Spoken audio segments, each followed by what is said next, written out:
Hey everyone, and welcome to another deep dive with us. Today we'll be taking a close look at the teachings of Thanissaro Bhikkhu, Yeah.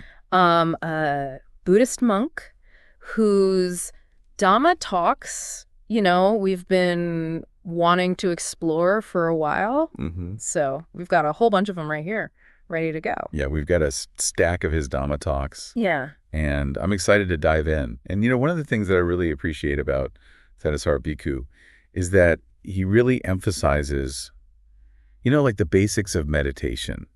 And he's not afraid to talk about, Yeah. those times when you're feeling like you're hitting a plateau or you're regressing or Yeah, he keeps it real. Yeah. I really like that analogy that he uses where he compares the mind to an oak tree. Oh, yeah. Slowly growing branches in all directions. Mm. I think it's a good reminder that it's a process Absolutely. and we don't have to be masters overnight. It's not about instant gratification. It's about this slow, steady growth.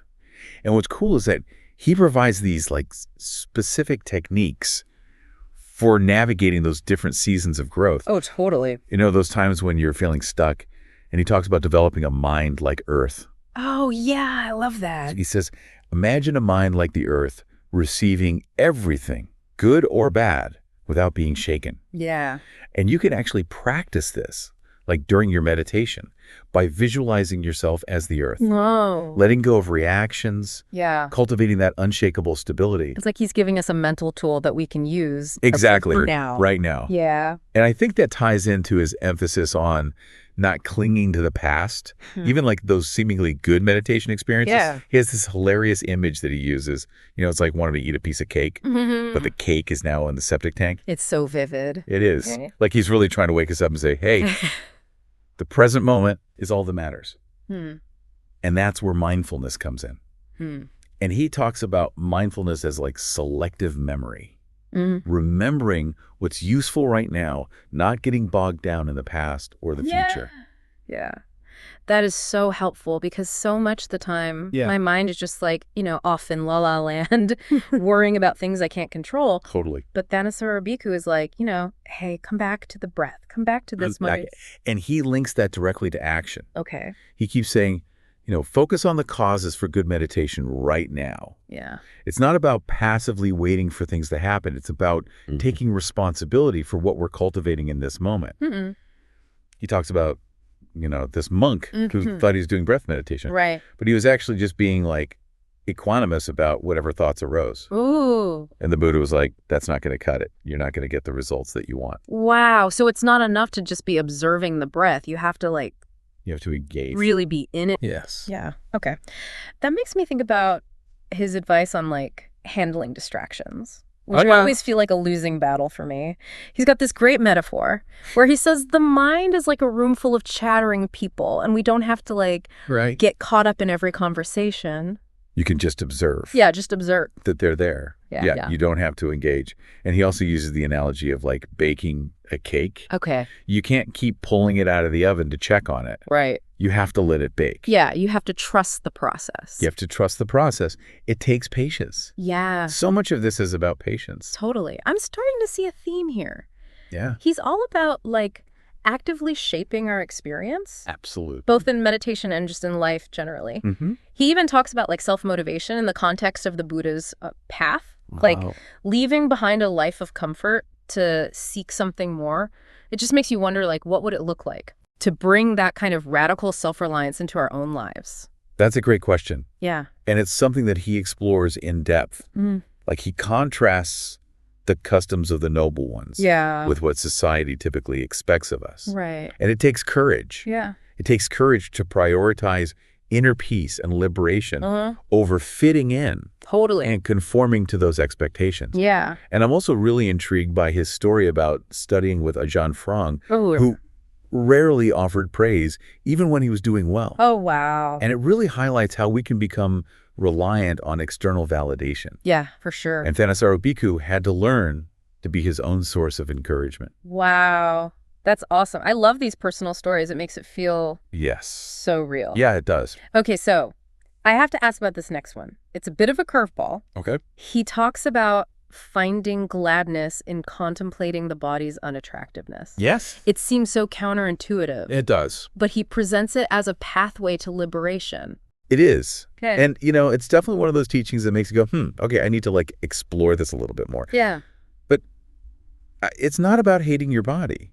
It's about understanding how our minds create these boundaries between what's considered attractive and unattractive. And he points out that we often fixate on certain details while completely ignoring everything else, narrowing your vision to this tiny little tunnel, focusing on one little attractive thing and ignoring the whole picture. So we're basically trying to convince ourselves of something that's not entirely true. Totally. So how does this practice actually lead to liberation? Well, he says that by contemplating the body's unattractiveness, we can start to disentangle ourselves from the grip of those superficial judgments and attachments. Yeah. It's about recognizing that true beauty and happiness don't reside in external appearances. Totally. It reminds me of his distinction between sense pleasures and sensuality. Yeah. They seem similar, but he's making a specific point. Right. It's really important to distinguish between those two. Okay.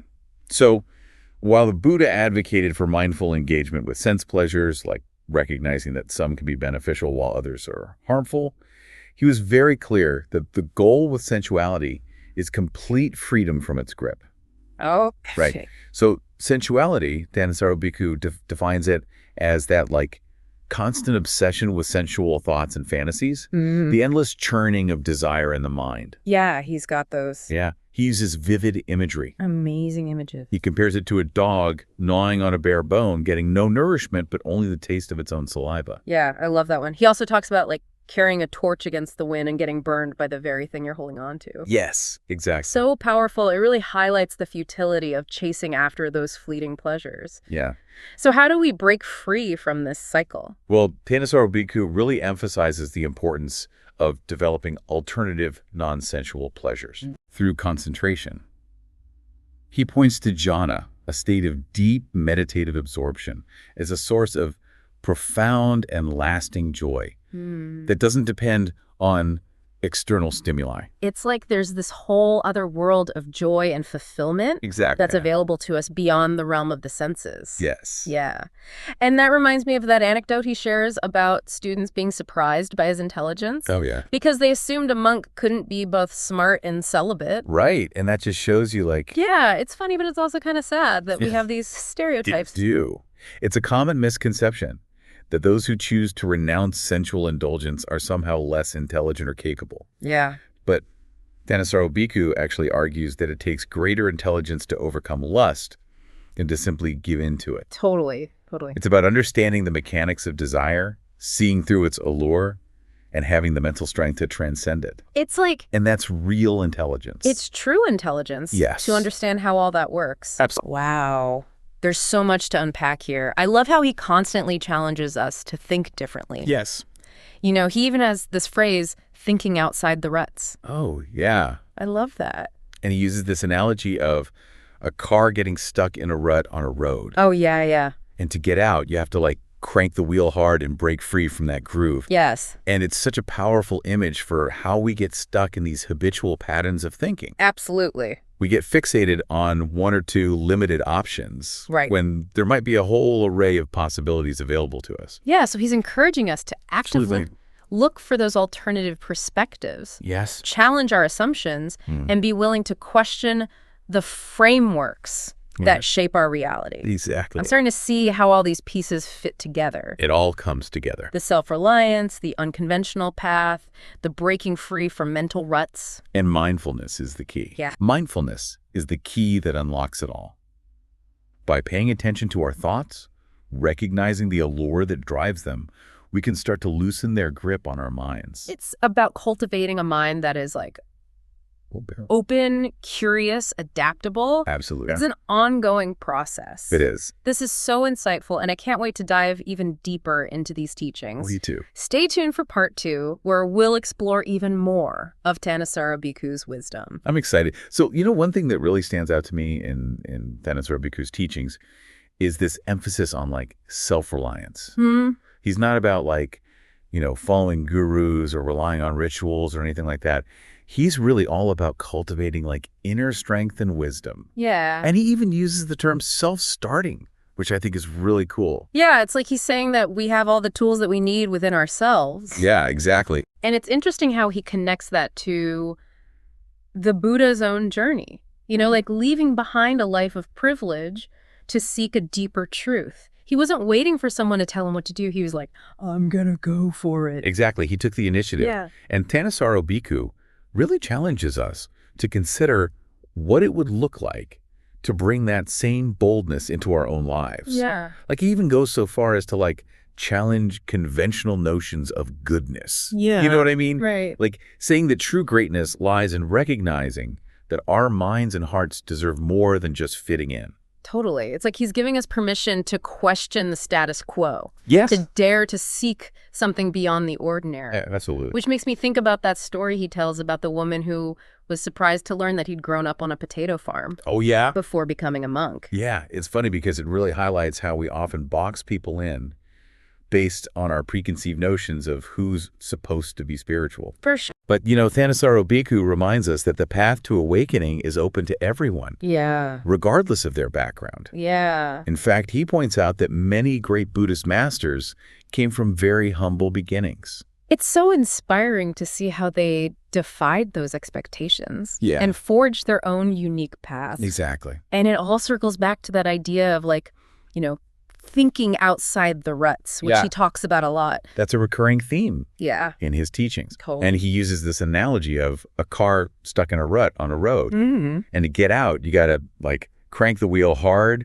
and break free from that groove. Yeah. And it's such a powerful image for how our minds get stuck in those habitual thought patterns. Absolutely. We limit ourselves unnecessarily. Yeah. So he's encouraging us to actively look for those alternative perspectives. Yes. Challenge our assumptions. Mm-hmm. Be willing to question those frameworks that shape our reality. Yeah. I'm starting to see how all these pieces fit together. The self-reliance, the unconventional path, the breaking free from mental ruts. It all comes together. And mindfulness is the key. Mindfulness is the key that unlocks it all. Yeah. Yeah. We've talked a lot about the mind, but I'm curious to explore how these teachings apply to the body. Okay. Thanissaro Bhikkhu has this really intriguing practice of finding gladness in contemplating the body's unattractiveness. Yeah. It seems so counterintuitive. Yeah, it does. But he presents it as this pathway to liberation from sensual desire. Mm-hmm. So it definitely goes against the grain of how we're usually taught to think about our bodies. Right. But he's not advocating for self-hatred or anything like that. Okay. It's about understanding how our minds create these artificial boundaries between attractive and unattractive, Right. And he talks about how we often fixate on specific details. Mm-hmm. Like we might focus on one supposedly beautiful feature while ignoring all the rest. Like we're trying to convince ourselves of something that's not entirely true. Totally. So how does this practice actually help us break free from those attachments? Well, Thanissaro Bhikkhu suggests that by confronting the reality of the body's impermanence and inherent unattractiveness, we can start to see through the illusions that fuel our desires. Yeah. It's about recognizing that true beauty and happiness don't reside in external appearances. Yeah. They come from cultivating inner peace and wisdom. Totally. Which brings us back to that important distinction between sense pleasures and sensuality that we touched on earlier. Right, and it's easy to confuse those two. These seem similar. Yeah. But Thanissaro Bhikkhu draws a clear line between them. Exactly. So while the Buddha advocated for mindful engagement with sense pleasures, recognizing that some can be beneficial while others are harmful, he was adamant that true freedom lies in breaking free from the grip of sensuality, which Thanissaro Bhikkhu defines as that obsessive clinging to sensual thoughts and fantasies. Mm-hmm. And he uses those powerful images, like the dog gnawing on a bare bone, Yeah. the person getting burned by the torch they're holding against the wind. It's so powerful. It's really good imagery. Yeah.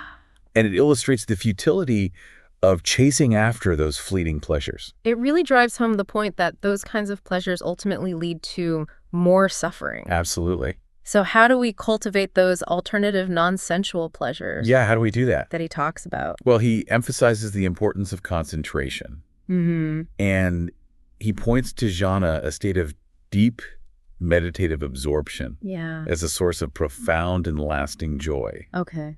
that doesn't rely on those external stimuli. Yeah. It's like discovering this wellspring of happiness within yourself. I love that. It makes me think of that anecdote he shares about the students being surprised by his intelligence. Oh, yeah. Because they assumed a monk couldn't be both smart and celibate. Right.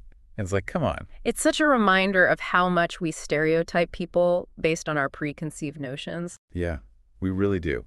It's a common misconception that those who choose to renounce sensual indulgence are somehow less intelligent or capable. Yeah. But Thanissaro Bhikkhu actually argues that it takes greater intelligence to overcome lust than to simply give in to it. Right. You know, it's about understanding the mechanics of desire and having the mental strength to transcend it. Yeah, it's that wisdom, that Yeah. skillful action Exactly. that ultimately leads to true happiness. The house leads to happiness. This is all so rich and thought-provoking. I love how he weaves in these like personal anecdotes I know, it's so good. and practical advice into these like traditional teachings. I know, he's such a good storyteller. Yeah. And he has a knack for making even the most complex Buddhist concepts like relatable and applicable to our everyday lives. Totally. And he doesn't shy away from sharing his own struggles. He doesn't. And that makes it so much more authentic. Yes. Okay. Speaking of everyday life, Okay. I'm curious to explore how these teachings can help us navigate the challenges and complexities. Of the world around us. To the real world. Yeah. Thanissaro Bhikkhu talks about nobility as a guiding principle, Yes. but he's clear that it's not about like social status or empty ideas. But that's not about that superficial stuff. Yeah. So how does he define it? Well, he describes it as like a practical and effective approach to dealing with suffering. Okay. And he emphasizes that it's rooted in wisdom, compassion, and ethical conduct. He uses the analogy of Ajahn Shah's broken cup. I love that one. Yeah, he holds up this cup and he says, "This cup is already broken." It's such a powerful reminder of impermanence. It is, the fact that everything is constantly changing. Yeah. By recognizing this truth, we can appreciate things more fully in the present moment Yeah, and experience less attachment and suffering when they inevitably change or disappear. absolutely. And he also shares that story of the Iranian mother who forgave her son's murderer, Oh, wow. which is a profound example of the transformative power of forgiveness and compassion, Yeah. even in the face of unimaginable loss. It speaks volumes about the true meaning of nobility. You know, like choosing to act from a place of love and wisdom, Yeah. even when it's incredibly difficult. These examples really bring these teachings to life Yeah, they do. and show us that they're not just these abstract concepts. They have the power to transform our hearts and actions. Absolutely. And Thanissaro Bhikkhu doesn't expect us to just like jump into these deep waters all at once. Okay. He talks about the graduated discourse, Yeah. explaining how the Buddha used a step-by-step approach to prepare people's minds for the Four Noble Truths.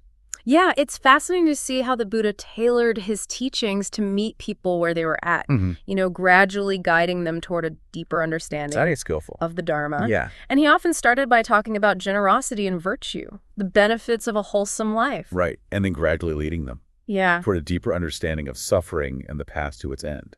And interestingly, Thanissaro Bhikkhu points out that the Buddha actually began his first sermon with the fourth noble truth, the path, rather than the first truth of suffering. Interesting. It's a subtle but significant detail. Yeah. It highlights the importance of focusing on the path as our first priority, Okay. recognizing that we have the power to cultivate the causes for happiness and liberation right now, in this very moment. I like that. That's a good point. And it emphasizes the practical nature of the Buddha's teachings. Yes. You know, it's not just about intellectual understanding or philosophical concepts. Right. It's about engaging in a transformative practice Yes. that leads to real change in our lives. I love that. There's so much wisdom and practicality in Thanissaro Bhikkhu's teachings. Yes. And I'm feeling really inspired to put these insights into practice. That's the beauty of the Dharma. It's not just something to think about. It's something to embody, to live. Yeah, absolutely. Stay tuned for part 3, where we'll continue our exploration of Thanissaro Bhikkhu's teachings and discover even more gems of wisdom. One of the things I find so empowering about Thanissaro Bhikkhu's teachings is this idea that we're not just puppets of fate. Oh, totally. We actually have a lot of agency in shaping our own reality. He talks a lot about the power of intention. Yes, intention is so important. Yeah. It's like he's reminding us that we're not just these passive recipients of whatever life throws our way. Right. We're constantly making choices, big and small, Yeah. that shape our experience. Yeah, for sure. And those choices, those intentions, they have a real impact both in our own lives and in the world around us. And it's not just about like some distant karmic retribution, No. He emphasizes that the consequences of our actions are unfolding right now in Right. every moment. It's like Yeah. we're weaving the tapestry of our lives with every thought, word, and deed. Yeah, and what I appreciate is that he doesn't present this as like a heavy, burdensome concept. He actually encourages us to find like joy in the process. Yeah. To cultivate a sense of gladness and delight as we develop those skillful qualities in the mind. It makes me think of that quote from the Dhammapada. All that we are is the result of what we have thought.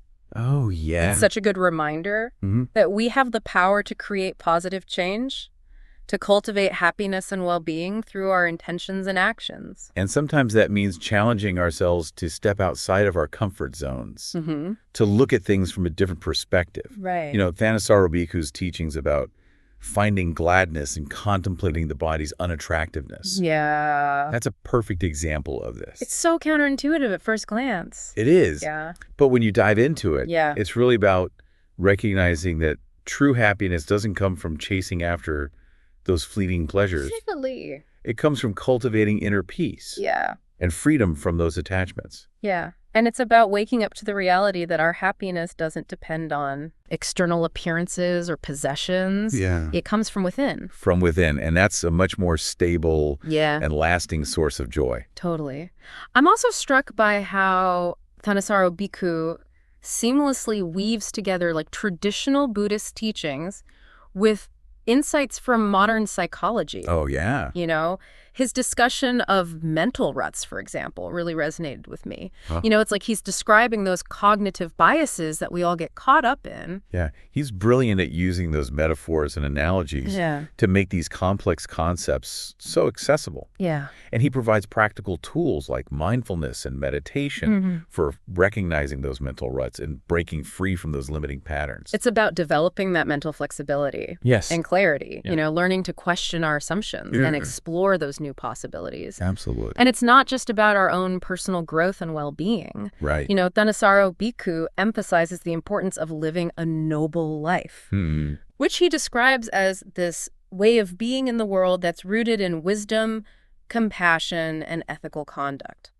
Yeah, he really emphasizes that this noble attitude isn't just some lofty ideal. Right. It's a practical approach to living a meaningful and fulfilling life. Yeah. It's about aligning our actions with our deepest values and understanding.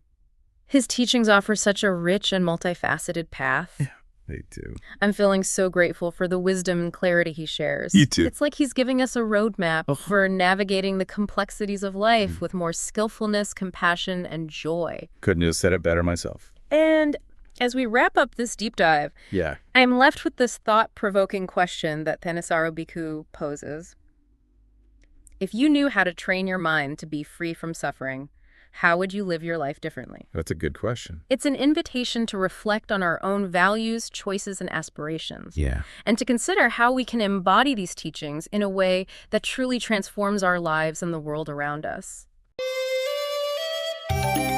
Welcome back, everybody, for another deep dive. This time, we're going to kind of look at something that touches every single one of us, Yeah, and that is desire. absolutely. But specifically, we're going to look at it through the lens of Buddhist teachings. Yeah, that's right. And to guide us on this journey, we have the wisdom of Thanissaro Bhikkhu, also known as Ajahn Jeff. He's an American Buddhist monk, and we've got a collection of his Dhamma talks to dig into, and I think you'll be surprised by what we uncover. It's interesting because when you hear Buddhism and desire, a lot of people immediately think about like eliminating desire completely. Right. But that's not exactly the whole picture, is it? Not at all. In fact, Buddhism teaches us how to work with desire to train it and transform it. Okay. And that's what I think makes this deep dive so fascinating. So let's start with how desire is generally viewed, especially here in the West. Yeah. It often gets a bad rap, something to be controlled or even feared. Yes, and that's where the Buddhist perspective offers a refreshing alternative. Ajahn Jeff talks about this idea of tatra tatra benindin, delighting now here, now there, to describe how craving actually works. Imagine it. Like your craving is always looking for a place to land a location to fixate on. So it's not just that we want things, but our wanting is constantly seeking a target. Exactly. And here's where it gets interesting. Ajahn Jeff points out that a sense of self starts to form around that target or around that location where our craving has landed. Okay, I'm starting to see how this connects to my own experience. Think about how often we define ourselves by what we want. I'm the kind of person who wants a big house, or I'm someone who craves adventure. It's like our craving is creating a blueprint for who we think we are. That's a great insight. And because our desires are always in flux, constantly shifting from one thing to the next, this creates a very unstable sense of self. Which explains why we can feel so scattered and ungrounded sometimes. Right. It's like we're building our identity on shifting sand. Precisely. And Ajahn Jeff uses a powerful analogy to illustrate how this unsteady craving leads to suffering. He compares it to a fire spreading from a house clinging to the wind. Okay. The wind in this case represents craving. It fuels the fire and drives our suffering forward. That's a pretty intense image. Yeah. It makes you think, if we don't examine and understand this craving, where will it take us? Not just in this life, but potentially beyond. That's a question worth contemplating, and it highlights why understanding this dynamic between desire and suffering is so crucial. Now, I know a lot of our listeners are familiar with the Buddhist concept of the 5 aggregates: form, feeling, perception, mental formations, and consciousness. Right. But how does this concept tie into craving and suffering? Yeah. Ajahn Jeff explained that the real problem isn't the aggregates themselves, but our clinging to them. Okay. We grasp onto these aggregates to our physical body, our emotions, our thoughts, and we mistake them for a solid, lasting self.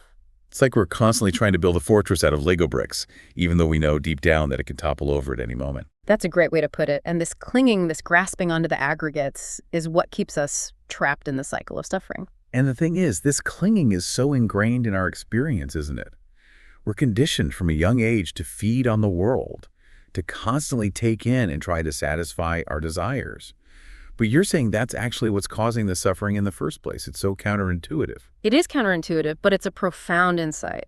Ajahn Jeff points out that this constant feeding is like trying to fill a bottomless pit. Right. The more we try to satisfy our cravings by taking things in, the more we crave. So where do we go from here? If this constant feeding is the problem, what's the alternative? Does Buddhism offer a way to break free? Absolutely. Ajahn Jeff suggests a radical shift in perspective. Instead of constantly taking in, we can practice radiating good outwards. This is where practices like generosity, virtue, and meditation become so powerful. So it's like we're shifting from a mindset of scarcity to a mindset of abundance. Instead of always trying to get something for ourselves, we're focusing on giving to others. Exactly. And Ajahn Jeff explains that generosity isn't just about material things. Right. It's about cultivating a spirit of giving in all aspects of our lives, in our thoughts, our words, and our actions. That's a really beautiful idea, and it makes me think about the ripple effect that even small acts of generosity can have. It's like we're throwing a pebble into a pond and watching the waves spread outwards. It's precisely. And this practice of giving, of radiating good outwards, helps to weaken the grip of clinging and craving. This all makes sense, but I have to admit I'm a bit puzzled by Ajahn Jeff's mention of renunciation distress as a potentially beneficial type of desire. How can a form of distress actually be helpful on the path? It sounds paradoxical, right? Yeah. But renunciation distress refers to a deep longing for liberation, a yearning to be free from suffering. So it's not distress in the sense of despair or negativity. It's more like a powerful yearning for something better, a kind of dissatisfaction with the status quo. Exactly. Think of it like this. You've tasted a delicious meal, but you know there's something even more delicious out there. That yearning to experience that next level of flavor that's similar to renunciation distress, it motivates us to keep searching, to keep practicing, to keep moving towards liberation. That makes a lot of sense. It's like this longing, this yearning for liberation becomes fuel for our practice. It's what keeps us going when things get tough. Precisely. And Ajahn Jeff emphasizes that this kind of desire, this longing for liberation, is considered skillful because it aligns with our deepest aspiration for true happiness and freedom. I'm starting to see how this all connects. Yeah. But, I have to be honest, sometimes I get a little wary of any talk of shoulds, especially in a spiritual context. It can feel a bit restrictive or judgmental, and I know some people feel the same way when they encounter shoulds in Buddhist teachings. I understand that resistance, but Ajahn Jeff makes a really important distinction between Buddhist shoulds and the kind of shoulds we might encounter in other contexts, like those based on societal expectations or rigid moral codes. So how are Buddhist shoulds different? Buddhist shoulds are rooted in the Four Noble Truths, which are essentially a roadmap for understanding the nature of suffering and the path to liberation. They're not arbitrary rules imposed from the outside, but guidelines for living in a way that minimizes suffering and maximizes happiness. So these shoulds are more like friendly advice from someone who's already walked the path and knows what leads to true well-being. That's a great way to put it. Think of it like this. If you're learning to play the piano, there are certain shoulds you should practice regularly. You should pay attention to your posture. You should learn to read music. These shoulds aren't meant to restrict you, but to guide you towards mastery. That's a helpful analogy. So it sounds like Buddhist shoulds are more about understanding cause and effect, about recognizing that certain actions lead to suffering while others lead to liberation. Exactly, and Ajahn Jeff reminds us that these shoulds are actually aligned with our deepest desire for happiness. They're not about following rules for the sake of following rules, but about making choices that support our own well-being and the well-being of others. Okay, this is starting to click for me. It's like the more we understand the Four Noble Truths, the more these shoulds become less about external pressure and more about an internal compass pointing us towards freedom and fulfillment. That's a great way to think about it. And this brings us to an important point that Ajahn Jeff emphasizes. Not all desires are created equal. Some desires, like the craving for sensual pleasures or the desire for becoming or non-becoming, can lead us further into suffering. But there are other desires, like the desire to cultivate skillful qualities and abandon unskillful ones that can propel us towards liberation. So it's not about eliminating desire altogether, but about learning to discern between skillful and unskillful desires. Exactly. And this is where the Noble Eightfold Path comes in. It provides a framework for training our minds for transforming our desires so that we can move towards greater freedom and happiness. It sounds like we're embarking on a kind of inner alchemy, transforming the raw material of our desires into something more refined and beneficial. That's a beautiful way to put it. And Ajahn Jeff reminds us that this process of transformation requires patience, persistence, and a willingness to let go of our preconceived notions. He also talks about the importance of recognizing the limitations of even the most positive experiences, like deep concentration, right? Yes, even when we experience states of deep peace and tranquility, Ajahn Jeff encourages us to keep pushing against the three perceptions of inconstancy, stress, and not self. So it's about staying grounded even when we're soaring high, about recognizing that even the most blissful states are impermanent. Exactly. And Ajahn Jeff uses a few playful analogies to illustrate this point. He talks about how even after we've mastered tic-tac-toe, we might still find ourselves drawn back to the game even though we know its limitations. It's like we're momentarily enchanted by the familiarity, the comfort of something we've already mastered, even though we know it can't offer us true fulfillment. Precisely. And this brings us to the importance of dispassion, which Ajahn Jeff describes as the key to liberation. Okay, let's unpack that a bit. Because when people hear dispassion, they often think of becoming cold or emotionless. But that's not what Ajahn Jeff is talking about, is it? Not at all. He emphasizes that dispassion doesn't mean becoming dull or lifeless. It simply means outgrowing our fascination with things due to seeing their limitations. So it's like that tic-tac-toe analogy. We haven't suppressed our interest in the game. We've simply grown beyond it because we understand its inherent limitations. Exactly. It's about seeing things as they truly are without the added layer of enchantment or fascination. This is also fascinating. But I think we've covered a lot of ground in this first part of our deep dive. We have, and there's so much more to explore. But before we move on, I'd love to hear what's resonating with you so far. What's standing out for you in this exploration of desire and the Buddhist path? Yes. What sparks your curiosity? What makes you want to lean in and learn more? You know, as we're talking about dispassion and how it relates to seeing the limitations of things, I keep thinking back to that image of craving, seeking out a location, a place to land. It's like our wanting needs a target to fixate on. Yes, and Ajahn Jeff really emphasizes this point. He explains that it's in those locations, those places where our craving settles, that a sense of self begins to solidify. So it's not just that we have like random desires floating around in our minds. Those desires are actively seeking out something to latch onto something to define themselves by. Exactly, and that's why Ajahn Jeff encourages us to pay close attention to where our cravings are located, because they can easily lead us astray. Okay, that makes sense. But how do we actually pinpoint those locations? I mean, craving can be so subtle and sneaky, it's not always obvious where it's hiding. That's true. Ajahn Jeff suggests exploring different areas where craving might be focused. Think about your senses. Sight, sound, taste, touch, smell. Our cravings often get hooked on pleasurable sensations. Right? Like that craving for a delicious meal or the comfort of a warm bed. Exactly. But it goes deeper than that. Arjan Jeff points out that craving can also latch onto the objects of our senses, the things we see, hear, taste, touch, and smell. It can even get fixated on the contact between our senses and their objects. So it's not just about the pleasure itself, but the anticipation, the reaching out towards that pleasure. Yes, and even the mental activity that arises from those sensory experiences, the thoughts, perceptions, and judgments we create around them. Wow, it's kind of mind-boggling when you start to break it down like that. It makes you realize just how deeply craving is woven into our experience. It is, and Ajahn Jha points out something even more fascinating. Craving itself can be an object of craving. Wait, so we can crave it? That sounds almost like a Zen koan. It does, doesn't it? But it makes sense when you think about it. We can get attached to the feeling of wanting itself, even if we're not sure what we want. It's like being addicted to the feeling of possibility. That's so true. I know I've definitely experienced that feeling of wanting to want something, even if I don't have a specific object in mind. And that's where the practice of concentration becomes so valuable, when we train our minds to settle down and become more focused. And still, we can start to observe these subtle movements of craving. It's like we're developing an inner microscope, allowing us to see these processes with greater clarity. Exactly. And Ajahn Jeff says we shouldn't be afraid to desire concentration, to want to do it well. It's in that yearning to be more present and focused that we actually start to unravel the mechanisms of craving. So it's not about suppressing desire altogether, but about channeling it towards a more skillful end. Precisely. And as our concentration deepens, we begin to see how the mind creates a sense of identity around a particular location.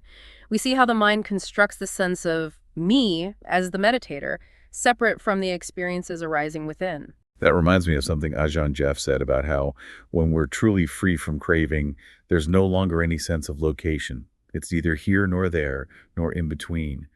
It's like we've transcended the limitations of space and time. Yes, and that's because there's no longer any craving to anchor us to a particular point. We're no longer defining ourselves by what we want or where we think we need to be. That's such a mind-blowing concept, but it also raises an interesting question. If craving creates a sense of location and self, what happens to that sense of self when craving is extinguished? That's the ultimate mystery, isn't it? And it's a mystery that can only be solved through direct experience, through the gradual unfolding of the path. It's like we're on a quest following these ancient teachings, and the ultimate treasure is the realization of our true nature. And Ajahn Jeff reminds us that this quest requires patience, persistence, and a willingness to let go of our preconceived notions. He also encourages us to recognize the limitations of even the most positive experiences, including those blissful states of concentration. So even when we're experiencing deep peace and tranquility, we need to stay vigilant to keep reminding ourselves of the three perceptions of inconstancy, stress, and not self. Exactly. It's like we're constantly refining our understanding, seeing through the illusions, even the seemingly positive ones, and this process of refinement is what ultimately leads to dispassion. And you mentioned earlier that Ajahn Jeff emphasizes the importance of not being afraid to want concentration, to desire it. How does that tie into this idea of dispassion? Aren't those two things contradictory? It might seem that way at first, but Ajahn Jeff explains that it's through the process of cultivating concentration, of wanting to be more present and focused, that we begin to see the limitations of craving itself. So it's like we're using the desire for concentration as a tool to understand the nature of desire itself. Precisely. And as we develop deeper concentration, we start to see how craving creates a sense of separation, a sense of me versus the world. We see how this sense of separation is actually the root of suffering. It's like we're becoming aware of the invisible walls we've built around ourselves. Walls constructed from our own cravings and attachments. And as we become aware of those walls, we can start to dismantle them. We can start to see that our true nature is boundless, interconnected with everything around us. This is all so profound. But I imagine some listeners might be wondering how to apply these teachings to their everyday lives. It's one thing to talk about craving and dispassion in a theoretical sense, but how do we actually work with these concepts in the midst of our busy, often chaotic lives? That's a great question, and Ajahn Jeff offers some very practical advice. He suggests taking the 5 aggregates, which we've been discussing, and turning them into a path. Okay, so instead of seeing the aggregates as something we need to get rid of, we're actually using them as tools for liberation. Exactly. For example, right view, the first factor of the Noble Eightfold Path, is made up of perceptions and thought fabrications, elements of the aggregates, and right concentration. Another factor of the path involves all 5 aggregates working together. So we're not trying to suppress or deny our thoughts, feelings, or sensations. We're learning to use them skillfully to integrate them into our practice. Precisely. And this skillful use involves directing those aggregates towards the path, towards the development of wisdom and compassion. Ajahn Jeff encourages us to push against the three perceptions of inconstancy, stress, and not self, even as we're experiencing pleasant or desirable states. It's like we're training our minds to become more resilient, more adaptable, more aware of the ever-changing nature of reality. That's a great way to put it. And this training helps us develop dispassion, not by suppressing our experiences, but by understanding them more deeply. This reminds me of something Ajahn Jeff said about the Buddha teaching the not-self discourse to his first 5 disciples, even though they had already attained stream entry. Why would he do that if they were already on the path to liberation? That's a really important point. It highlights the fact that even after attaining a certain level of awakening, there can still be subtle clinging to a sense of self. And it's through fully understanding the nature of the 5 aggregates, their impermanence, and lack of inherent selfhood, that we can fully let go of that clinging. It's like we're peeling back the layers of an onion, and even after we've removed several layers, there's still more to uncover. Exactly. And the process of uncovering, of seeing more clearly, is what leads to true liberation. Ajahn Jeff also encourages us to trust the Buddha's teachings, to trust that dispassion is the highest of all dhammas, the highest of all qualities we can cultivate. He reminds us that we don't need to fully comprehend all the possibilities of the aggregates to develop dispassion. We simply need to observe them in the present moment, to see how they're constantly changing, how they're ultimately unreliable as a source of lasting happiness. It's like we're learning to see the world with new eyes that are no longer clouded by delusion or attachment. And as we cultivate this seeing this dispassion, a new sense of possibility opens up. We realize that there's something far greater, far more fulfilling than anything we could ever find in the realm of conditioned experience. This all ties back to what we were discussing earlier about how when craving is extinguished, there's no longer any sense of location. It's like we've stepped outside the game board altogether. Exactly. And that's where true freedom lies. It's not about achieving some kind of blissful state or escaping from the world. It's about realizing that our true nature is already free, already whole, already complete. This has been such a rich exploration so far, but I feel like we've only just scratched the surface of Ajahn Jeff's teachings. I agree. There's so much more to uncover, but I think this is a good point to pause and let everything we've discussed so far sink in. Yes, let's take a moment to reflect on what we've learned, to connect with what's resonating most deeply for each of you listening, and then we'll come back for the final part of our deep dive, where we'll continue to explore this fascinating terrain of desire and the path to liberation. Welcome back to our deep dive. We've been exploring some pretty profound ideas here with Thanissaro Bhikkhu, Ajahn Jeff, and I'm really finding myself questioning a lot of what I thought I knew about wanting and happiness. Yeah, it's really fascinating how Ajahn Jeff challenges our assumptions about desire, isn't it? One of the key things he keeps coming back to is that we don't actually need to fully grasp the concept of enlightenment to reach it. It's not about intellectual understanding alone. So it's not like we need to solve some kind of complex philosophical puzzle before we can experience liberation. Exactly. Ajahn Jeff uses the word realize when talking about nibbana, which means to verify or to witness. It's about direct experience, not just a mental construct. It's like trying to describe the taste of chocolate to someone who's never had it. You can be very eloquent, but they're not going to truly understand until they actually take a bite. That's a great analogy. And in fact, trying to anticipate or clone awakening can actually become a roadblock because it creates this false sense of accomplishment that prevents us from doing the real work. So it's not about trying to force ourselves into some preconceived idea of what enlightenment should be. Right. It's more about creating the conditions within ourselves through practice, through understanding, that allow awakening to unfold naturally. And he really emphasizes that right view.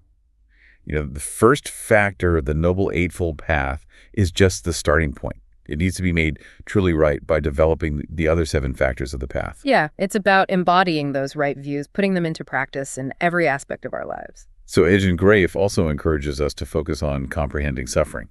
Not just intellectually, but really feeling into it, how it arises in our own experience. Right. He uses that evocative image of a still forest pool. Right. As our minds settle in meditation, it's like we're creating this tranquil pool, but then all sorts of unexpected creatures come to drink from it. Right. And those creatures being our own neurotic reactions to pain. Exactly. All the unskillful habits and thought patterns that we usually don't even notice. Right. And by observing them with mindfulness, we start to understand the mechanisms of suffering. Earlier we talked about how craving creates a sense of location, a sense of self around whatever it fixates on. Yeah. This makes me think about what happens after death if we haven't understood and addressed that craving. That's a really deep question, and one that Ajahn Jeff certainly encourages contemplation on. If we haven't learned to detach from that craving-driven sense of self, it's very likely to continue shaping our experience even beyond this life. This makes the whole idea of rebirth and karma much more immediate, doesn't it? It's not some kind of abstract concept. Right. It's about understanding how our actions and our mental states now are actually creating the conditions for future experience. Yeah, that's right. And Ajahn Jeff often reminds us that we've been dealing with pain and suffering since before we were even born. Oh, wow. He points out that even in the womb, there's a sense of constraint, of discomfort. Then during birth, we're forced through a narrow passageway and exposed to a whole new world of potential suffering. So in a way, we're kind of born into a world that's already primed for suffering. Yeah. No wonder we develop so many patterns and reactions that are designed to avoid pain. Exactly. But the path offers us a way to break free from those conditioned responses to find a more lasting kind of happiness that doesn't depend on those external circumstances. Right. And that freedom, as we've been talking about, comes from understanding, from seeing things clearly without the distortions of craving and attachment. Yeah. Ajahn Jeff reminds us that we have the capacity to train our minds to cultivate qualities like mindfulness, concentration, and discernment. Right. It's like we're learning a new way of being in the world, a way that's grounded in wisdom and compassion. And Ajahn Jeff encourages us to approach this journey with a sense of curiosity and wonder, to embrace the unexpected, to trust in the transformative power of the path. Yeah, he also reminds us to trust the Buddha's teachings, to trust that there is a way out of suffering, a way to experience true and lasting peace. It's such a hopeful message, isn't it? It is. A reminder that we're not doomed to repeat those same patterns of suffering over and over again. So as we wrap up this deep dive into desire, I'm feeling a sense of both gratitude and possibility. Yeah. Gratitude for the wisdom of teachers like Ajahn Jeff. Absolutely. And a sense of possibility knowing that each of us has the potential to awaken to our true nature. And that awakening, that realization isn't about becoming someone else or achieving some distant goal. It's about uncovering the freedom and the wisdom that's already present within us. We encourage you to keep exploring these teachings, to experiment with the practices, and to trust in your own innate capacity for liberation. Until next time, may you find true and lasting happiness.